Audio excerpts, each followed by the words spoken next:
Halo sahabat pencinta film, bersama saya Anton Tangke. Yuk kita ambil hikmah dari setiap alur cerita film agar kita bijaksana dan menjadi lebih baik lagi. Inilah alur cerita film Hansen Racing Dragon.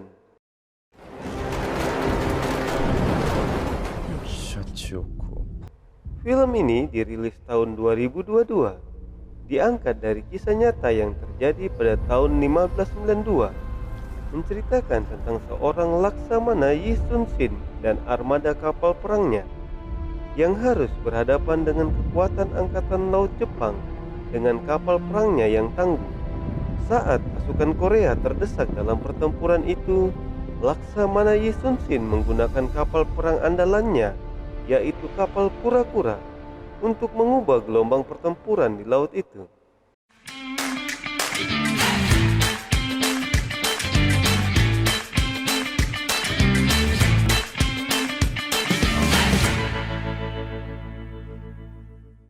Kisah ini terjadi pada bulan Juni tahun 1592. Setelah terjadi pertempuran besar di Laut Sesen Korea, seorang daimyo Jepang bernama Wakisaka tiba di pangkalan armada laut Jepang di wilayah Busan Joseon. Wakisaka mendapatkan tugas mengambil ahli komando dan memimpin sisa-sisa pasukan Jepang untuk melawan ancaman dari Laksamana Yi Sun Sin yang memiliki kapal perang yang hebat dan telah menghancurkan semangat pasukan Jepang, hingga beberapa di antaranya menjadi ketakutan. Semangat perang yang telah patah dan perasaan takut itu dianggap sebuah virus yang akan merugikan pihak Jepang. Dan karena itu, Wakisaka segera memerintahkan untuk mengeksekusi para tentara yang telah ketakutan dan kehilangan semangat perangnya.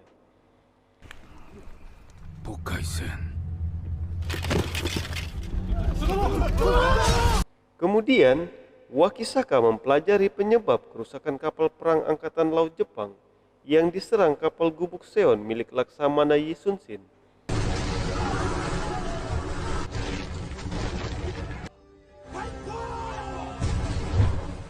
Pada tanggal 13 April 1592, Benteng Busan diserang oleh penjajah Wei dan berhasil ditaklukkan hanya dalam waktu 20 hari. Wilayah Joseon tampaknya telah diambang kehancuran. Sementara itu, Angkatan Laut Kiri yaitu Laksamana Yi Sun Sin dalam serangan laut pertamanya di Okpo, Hakpo, dan Jokjikpo berhasil menghancurkan 42 kapal Wei. Dan dalam melancarkan serangan laut keduanya, Laksamana Yi Sun Sin terkena tembakan di bahu kirinya. Sebelum melancarkan serangan laut ketiganya, Laksamana Yi Sun Sin dan para petinggi militernya melaksanakan rapat penting untuk memutuskan apakah mereka akan melakukan strategi bertahan atau menyerang. Laksamana Yi Sun Sin bingung untuk memutuskan strategi perang apa yang akan digunakan, sehingga keputusan rapat tidak menemukan hasil yang maksimal. Laksamana Yi Sun Sin bersama rekannya yang bernama Komandan Na sedang merancang desain kapal kura-kura. Mereka berbincang mengenai kapal naga yang tersangkut setelah menabrakkan kepalanya ke kapal musuh. Yi Sun Sin meminta untuk dibuatkan perencanaan baru untuk kapal kura-kuranya, di mana kapal tersebut bisa dilepas di bagian haluan depannya untuk mengurangi kekurangan saat melakukan serangan tubrukan serta menstabilkan kecepatan kapal tersebut.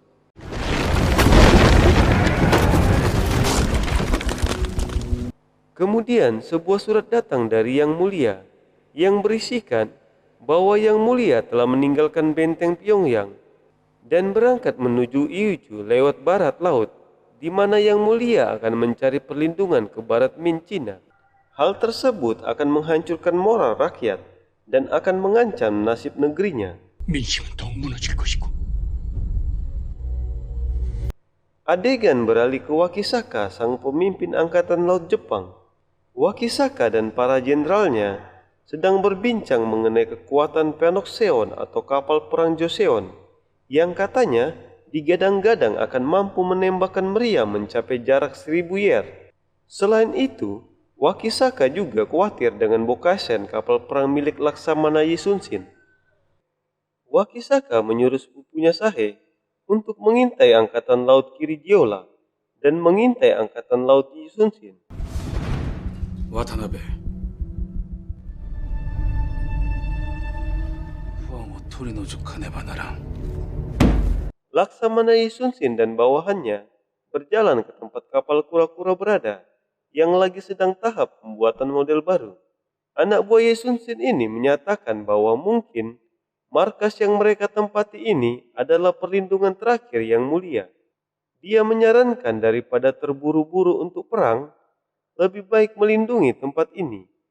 Seperti yang dikatakan juga oleh Laksamana Won dalam rapat penting sebelumnya. Melihat Laksamana Yi Sun-shin tidak memberikan jawaban, anak buahnya menjadi penasaran dan bertanya, kalau kita nggak bertahan dan menyerang, terus apa lagi yang akan kita lakukan? Lantas Yi Sun-shin menjawab, pertempuran kita selanjutnya yang akan menentukan nasib perang ini. Di kuil pengungsian, Sahe yang menjadi mata-mata Wakisaka melihat seorang yang sebelumnya dia lihat di Benteng Busan. あやっちを不参上に来たと。面白い。 Shin berpindah ke Wakisaka. Ia mendapatkan balasan surat dari Komandan Divisi ke-6 Kobayakawa. Di surat itu, Kobayakawa menegaskan dia akan menyerang benteng Gyoju sesuai rencana. Mendengar hal itu, Wakisaka memberikan balasan dari surat Kobayashi.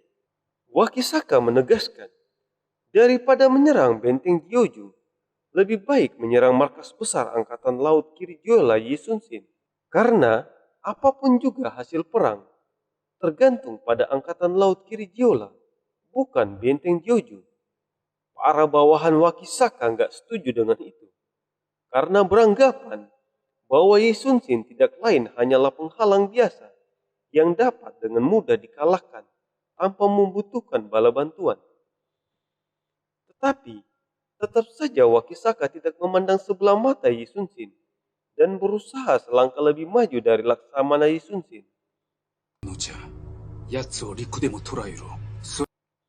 Pada malam harinya, para pasukan tentara Wei yang telah ditahan kemudian diinterogasi untuk mendapatkan informasi tentang pergerakan pasukan Jepang. Tetapi Junka enggan menjawab. Dia malah menyuruh Joseon untuk menyerah. Karena memang satu persatu wilayah Joseon telah berhasil direbut oleh pihak Jepang. Karena melihat bahwa Laksamana Yi Sun-shin adalah pemimpin yang rendah hati dan peduli terhadap keselamatan bawahannya, maka hati Junsa menjadi luluh dan bersedia mengabdi kepada Laksamana Yi Sun-shin sebagai mata-matanya.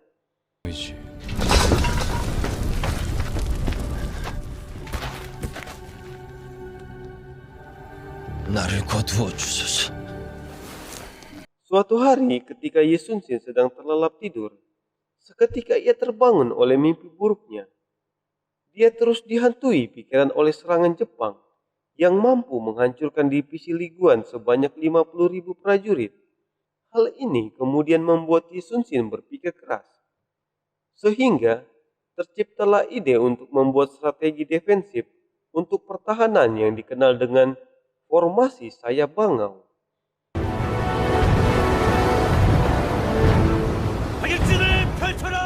Sebelum perang laut dimulai, Laksamana Yi Sun-shin berlatih mempraktekkan formasi sayap bangau. Latihan ini dilakukan bersama kalangan petinggi perwira Angkatan Laut Joseon.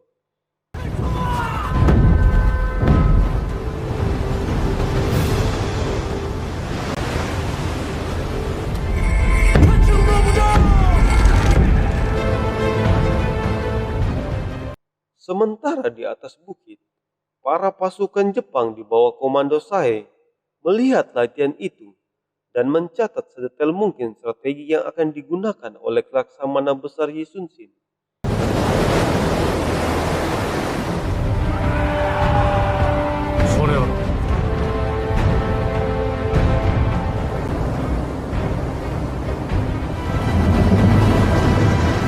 Pada latihan itu, Sahe bingung mengapa kapal gubuk Seon tidak dilibatkan dalam latihan itu.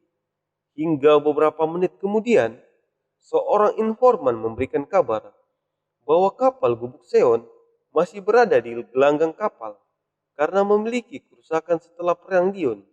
Dari kabar tersebut, Sahe segera melakukan tugasnya untuk menyusup ke markas besar Jeolla. Pada malam harinya, Sahe beserta pasukannya telah berhasil menyusup ke markas Yi Sun-shin yang memang tak mempunyai penjagaan ketat, sehingga Sahe dan pasukannya berhasil membebaskan para tawanan perang Jepang dan membakar kapal gubuk Seon yang menjadi andalan Angkatan Laut Korea.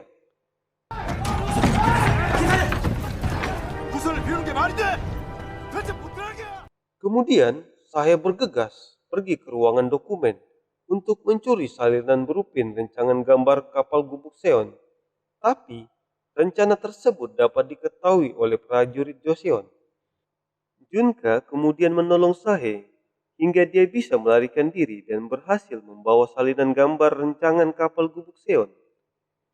Sabotase itu membuat kerugian yang cukup besar di Angkatan Laut Jeolla. Terlebih kapal mereka kini hancur karena terbakar hebat. Walaupun sebetulnya kebakaran itu tak menyebabkan kerusakan parah di dalamnya, tapi permasalahan besar yang dirasakan Laksamana Yi Sun-shin adalah saat dia mengetahui rancangan kapal gubuk Seon berhasil dicuri oleh pihak musuh. Laksamana Yi Sun-shin segera menuju tempat gelanggang kapal rahasia yang berada di wilayah Sunkau, dekat kota Yesu untuk menemui Nadeon. Laksamana Yi Sun-shin meminta kepada Nadeon untuk segera merampungkan kapal tipe terbaru, karena Laksamana Yi Sun-shin tidak punya waktu lagi dan tak akan menggunakan kapal gubuk Seon tipe lama. 이상은 없느냐? 다소 그을렸을 뿐 큰 문제는 없습니다. Di tempat lain, rangkaian gambar dari kapal gubuk Seon yang berhasil dicuri oleh Sahe telah diserahkan kepada Wakisaka. Dia kemudian mempelajari dan menilai bahwa kapal perang itu mempunyai beberapa kelemahan, yaitu haluan di kapal naga dinilai sangat begitu berat. Hingga dia berasumsi bahwa kecepatan kapal itu akan sangat lambat. Hal tersebut dibenarkan juga oleh Junka. Sebagai prajurit Jepang yang sudah mengenal karakteristik kapal gubuk Seon, dia juga berpendapat jika kapal gubuk Seon itu melakukan serangan khas menabrakkan diri, kemungkinan besar kepala naga itu akan tersangkut. Tapi informasi kelemahan kapal musuh itu ternyata belum membuat Wakisaka percaya diri. Pasalnya saat ini dia masih merasa khawatir dengan para pasukan Jepang yang masih dihantui rasa trauma dan ketakutan oleh kapal gubuk Seon tersebut. Perdebatan kembali terjadi antara perwira Jepang dengan Junka, sang mata-mata yang memiliki penilaian berbeda. Watanabe menilai pasukan Yi Sun-shin selalu berhasil memenangkan setiap pertempuran laut karena dia menggunakan formasi ofensif sayap bangau. Tetapi Junha membantah asumsi tersebut.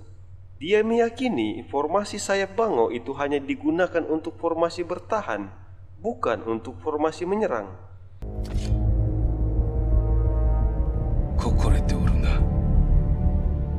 Di saat yang sama, bantuan aliansi Jepang dari armada laut Kato Yoashi telah sampai ke wilayah Busan untuk bekerja sama dengan Wakisaka guna menaklukkan daratan Joseon serta menghancurkan dominasi angkatan laut Yi Sun-shin.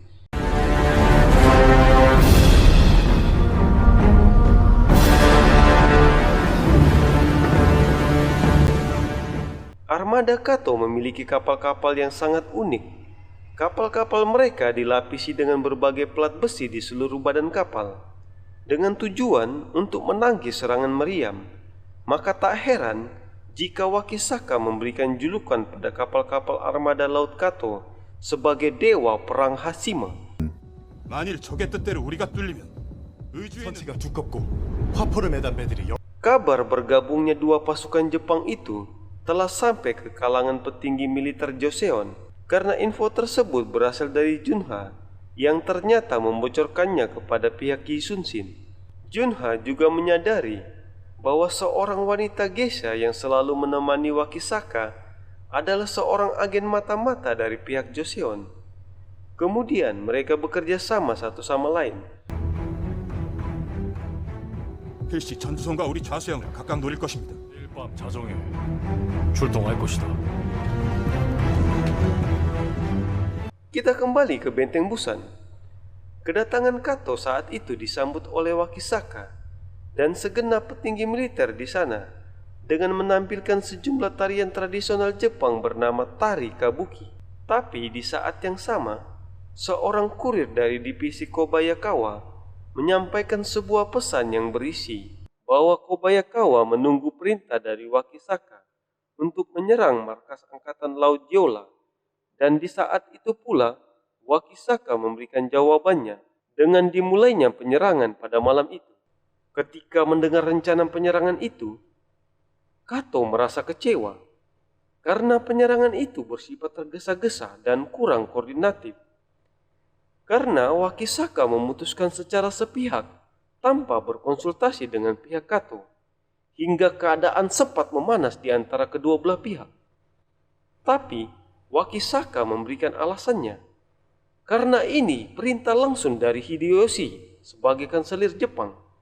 Mendengar hal itu, mau tak mau Kato harus mematuhi perintah tersebut hingga suasana kembali kondusif. Di sela kejadian itu, wanita geisha menghampiri Junha yang sejak dari tadi berada di balik tirai. Saat itu dia berhasil mendapatkan informasi penting untuk diberikan kepada Laksamana Besar Yisunsin. Tapi secara mengejutkan, ternyata rencana mereka telah terendus oleh Watanabe yang sudah curiga sejak lama. Hingga beberapa saat kemudian, Junha berhasil meloloskan diri dari kejaran pasukan Sahe. Sementara wanita geisha itu dapat dilumpuhkan. Wakisaka kemudian memerintahkan kepada pasukannya untuk berjaga-jaga andaikan dia sudah siuman dari pingsannya.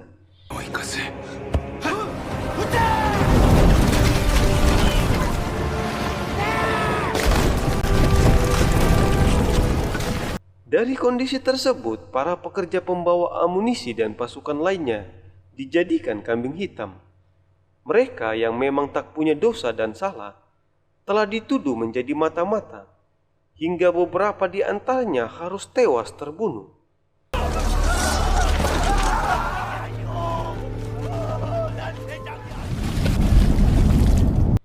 Di tempat lain, sehari sebelum perang yang menentukan itu, semua armada laut yang bermarkas di pangkalan Jeolla telah berlayar ke suatu perairan di wilayah Dampo untuk bersandar di sana. Dengan segera Laksamana Yisunsin kembali merencanakan ulang formasi sayap bango yang diprediksi telah diketahui oleh pihak musuh. Sementara di saat yang sama, di wilayah Benteng Busan, ternyata telah terjadi peperangan di antara kubu Kato dan kubu Wakisaka. Karena saat itu Wakisaka memiliki niatan untuk merebut kapal-kapal perang milik armada Kato, dengan dalih serta ambisi dia untuk mendapatkan apresiasi tinggi dari Hideyoshi, karena mereka tak ingin kalah pamor atas ketertinggalannya dari divisi Konishi dan divisi kedua Kiyomasa yang sudah hampir menuju wilayah kekuasaan dinasti Ming. Neo, sashi kiyousero.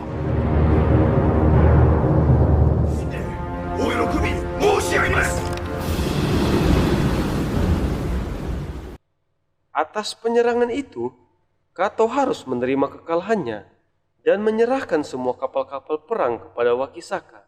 Di sela kejadian itu, Junha berhasil membebaskan wanita geisha tersebut, seraya memberikan misi kepadanya untuk menyampaikan surat kepada Laksamana Yisunsin yang berisikan bahwa divisi ke-6 Jepang dipimpin oleh Kobayakawa akan melakukan serangan serentak ke markas Angkatan Laut Jeolla dengan melewati jalur wilayah Unchi, yang di sana juga terdapat benteng Joseon.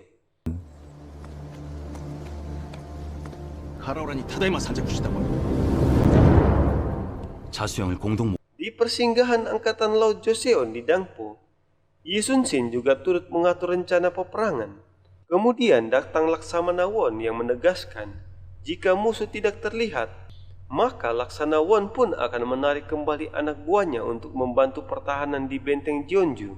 Sesaat kemudian, datang berita jika mereka telah menemukan keberadaan musuh di Selat Gionari yang berjumlah 1000 kapal. Laksamana Yi Sun Sin langsung memutuskan bahwa mereka harus memancing kapal musuh ke Laut Lepas Hansen.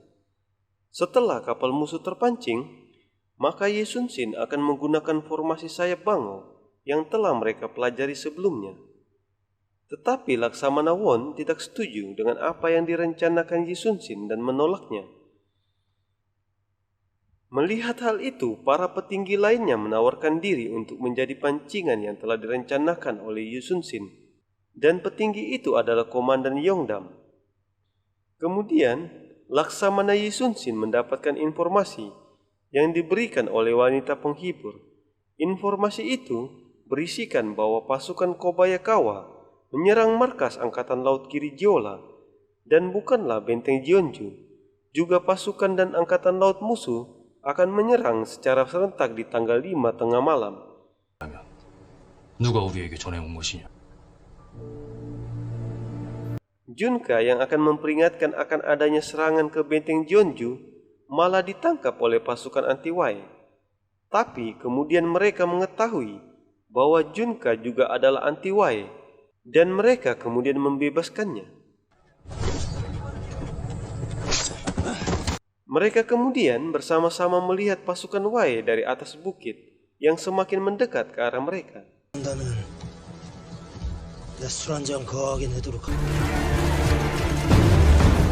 Setelah yakin bahwa formasinya sudah matang, Laksamana Yi Sun Sin kemudian menuliskan siapa saja yang masuk dalam formasi sayap bangaunya. Genderang perang telah dibunyikan. Para pasukan Yi Sun Sin bersiap untuk pertempuran laut.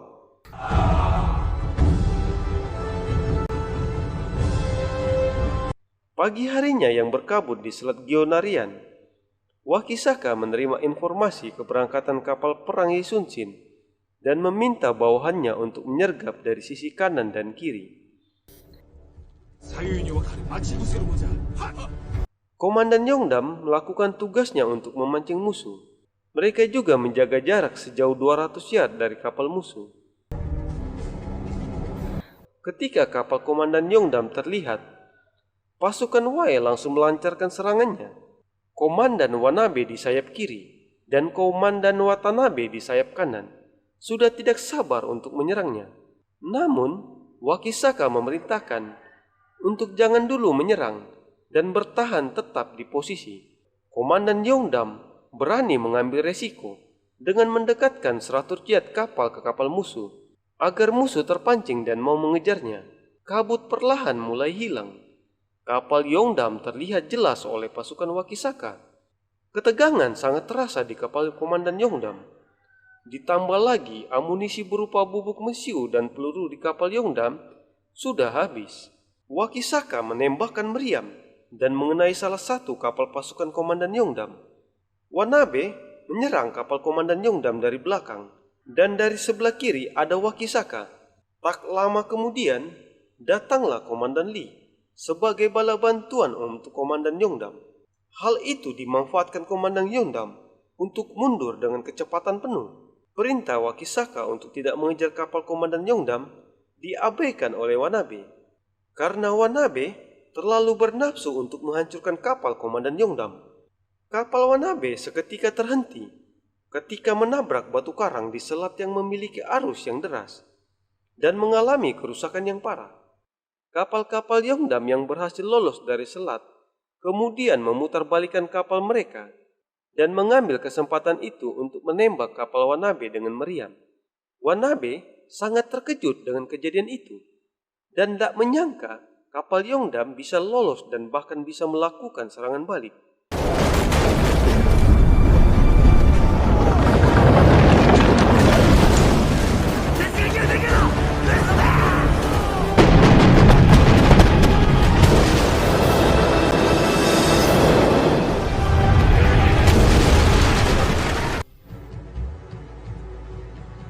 Armada Yi Sun Sin yang terlihat oleh Wakisaka memutuskan untuk menyerang dengan kecepatan penuh.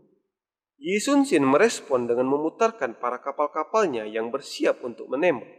layang-layang diterbangkan, pertanda semua awak kapal digabungkan untuk membentuk formasi sayap bangau. Kapal Sahe yang maju semakin mendekat dengan kapal Komandan Lee. Pertempuran jarak dekat pun terjadi.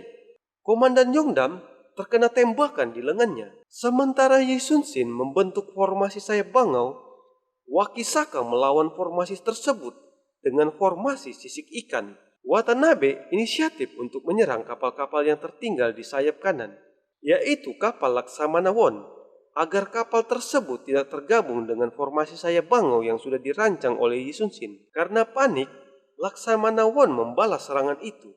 Meskipun belum ada perintah, Yi Sun-shin menegaskan untuk tidak menembak sebelum formasi sayap bangau selesai terbentuk. Watanabe yang hampir mendekat ke kapal Laksamana Won dikejutkan dengan serangan meriam yang mengenai kapalnya. Ternyata kapal monster laut, yaitu kapal kura-kura yang ditakuti oleh pasukan Wakisaka, muncul dan melakukan serangan dengan tiba-tiba. Kedatangan mereka langsung meluluhlantahkan kapal-kapal Watanabe.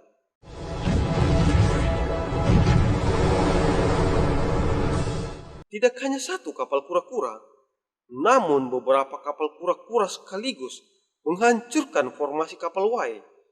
Mereka sempat menyerang kapal yang dinaiki Wakisaka, tetapi tidak mudah karena kapal tersebut dilapisi pelat besi. Salah satu kapal kura-kura dikepung oleh Wakisaka dan berhasil dihancurkan, dan yang lainnya dihancurkan oleh Sahe dari arah samping. Satu kapal kura-kura mendekat dan menabrakkan diri ke kapal Sahe. Sahe berencana akan menaiki kapal itu ketika kapal naganya nyangkut di kepala Sahe. Tetapi hal yang tak diinginkan malah terjadi.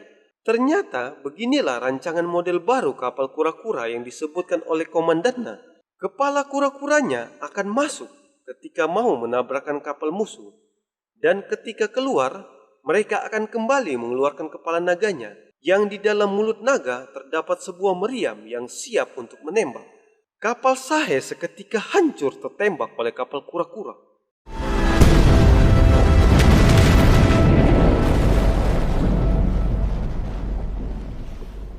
Komandannya dan Lee berhasil kembali masuk ke formasi sayap bangau berkat bantuan kapal kura-kura. Wakisaka memutuskan untuk menerobos ke formasi sayap bangau. 생각! 교린 노진 어떻게! 오노노고케! Yi Sun-shin langsung memberikan perintah untuk memutar balik kapal membentuk formasi serang. Ketika para kapal-kapal Wai mendekat, Laksamana Yi Sun-shin langsung memerintahkan pasukannya untuk menembakkan meriam dengan isi pecahan peluru di dalamnya. Kapal-kapal pasukan Wakisaka hancur seketika dan hanya menyisakan kapal Wakisaka yang bertahan sendirian. Melihat hal itu, kapal kura-kura yang tersisa langsung menabrakkan diri ke kapal Wakisaka.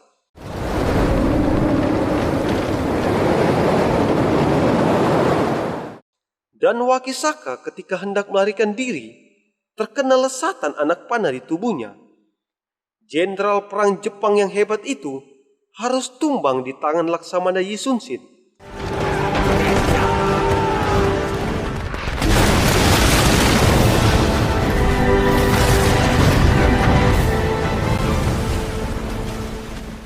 Kemenangan tidak hanya diraih di laut. Di pertempuran darat pun pasukan Korea berhasil memenangkan pertempuran. Kemenangan pertempuran darat dan laut membuat Laksamana Yi Sun-shin terus melaju sampai memenangkan di setiap peperangan melawan pasukan Jepang. Akhirnya, Benteng Busan berhasil direbut kembali pada tanggal 11 Juli 1592.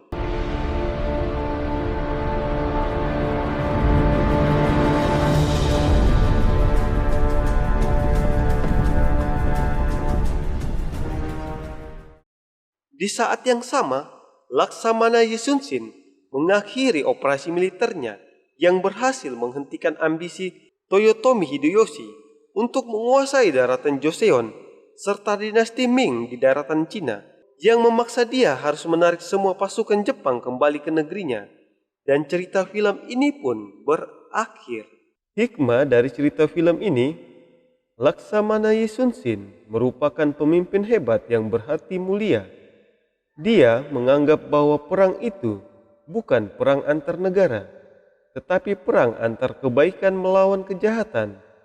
Kebaikan di mana Yisunsin berusaha mempertahankan negaranya dari serangan penjajah, dan kejahatan di mana Wakisaka berusaha menguasai wilayah Korea dengan melakukan kekerasan dan pembunuhan. Kebaikan hati Laksamana Yisunsin bisa dirasakan oleh Junka.